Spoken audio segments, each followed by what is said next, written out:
Bethune, you have been in my life since about, I think I was 8. And I was falling out of boats and failing and failing. And even though it was Lake Ontario, you want to keep going, we'll keep going. And you were like all about, we can do this. And it gave me that we can do it attitude, thanks to you. And now fast forward 1 or 2 years later, I am no longer 8. And then in my 20s and my 30s, all of a sudden you reappeared in my skiing life because you grew up to be, not when we were a sailing instructor, but you grew up to be an occupational therapist and a classifier in the high performance skiing world. And then fast forward some more when I was in World Cup sailing, and then we didn't get to go to Tokyo 2020. And all of that was canceled. And you know, the aftermath of Rio 2016 and being in a funk, you were back in my life as this wellness professional to pick me up yet again. So all these major moments of truth in my life, skiing, sailing, occupational therapy, and now health and wellness and sanity. You are my friend and my lifeline and a professional like 3 times over. So thank you for joining me on my show today. And Bethune. What an honor, Tracy. And, you know, we could go in a zillion directions with what we could talk about. I know, because we have so much overlap. And I think back to you as that 8-year-old girl.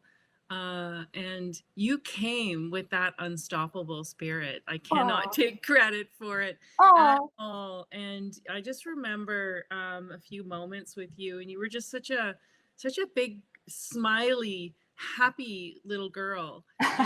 And you just had this can-do attitude all the time. And I'm not sure about the story of being pushed out of the boat. But anyway, maybe rolling out of the boat. I don't know.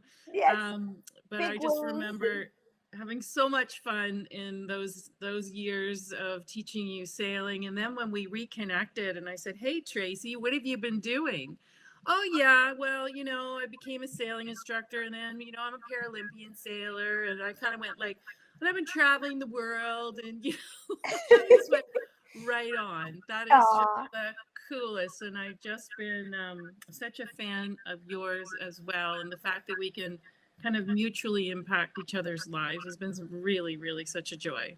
Lifelong friend, my friend. Lifelong, forever.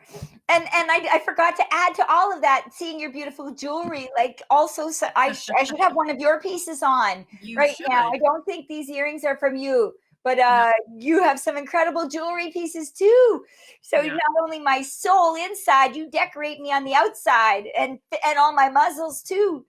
But so what was crazy is, so imagine, right? I'm a young girl and I'm sailing, and then all these years later, and I'm nervous and anxious because it was my first North American skiing alpine downhill competition. And they said, you know, to be in this, you got to be classified. And I'm like, what? And I had never been classified.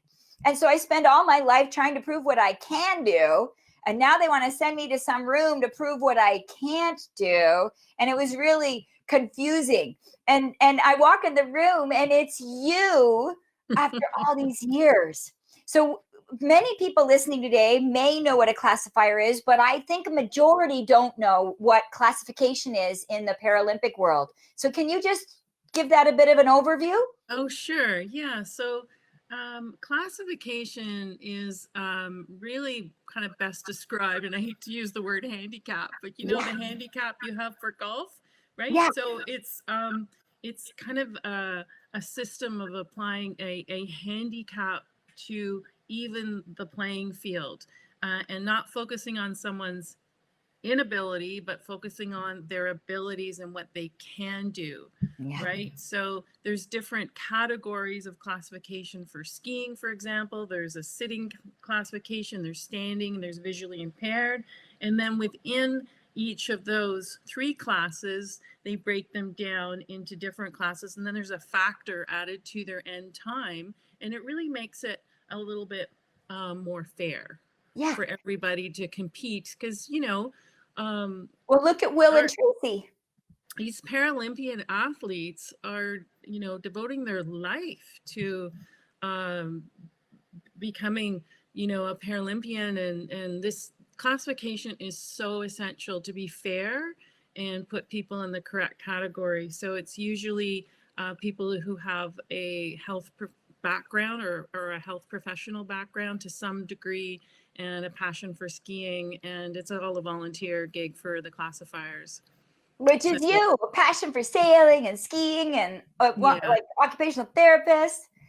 And so like Will with one leg, and then myself as a four-way amputee, if he was female and I was female, we could compete against each other, but the that's correct. factor, the multiplication would just level the playing field between a one-legged skier and a four-way amputee. Exactly. And you could all compete in the standing category. Which is Yeah. so great. Yeah. Yeah. So classification is such an important thing in the parasport world, for sure.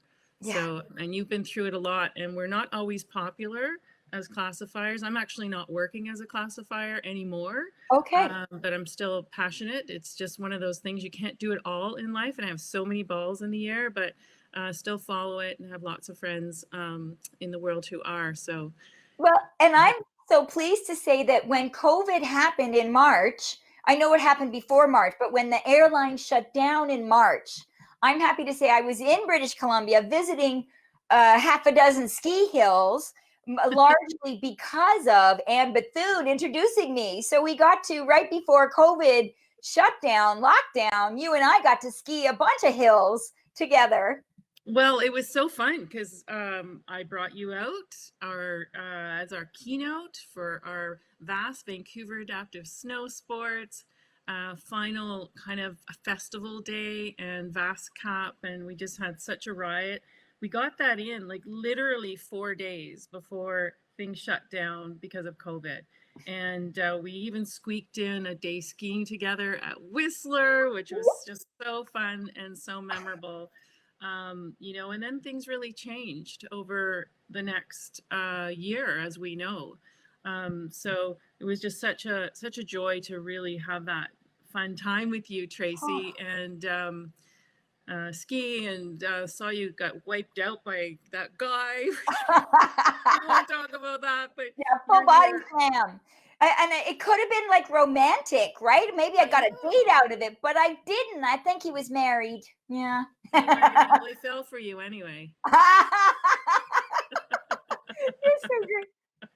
So, Taco, I like body slam by this guy. It kind of walloped me into the brutal reality of COVID impacting everybody there and then onwards.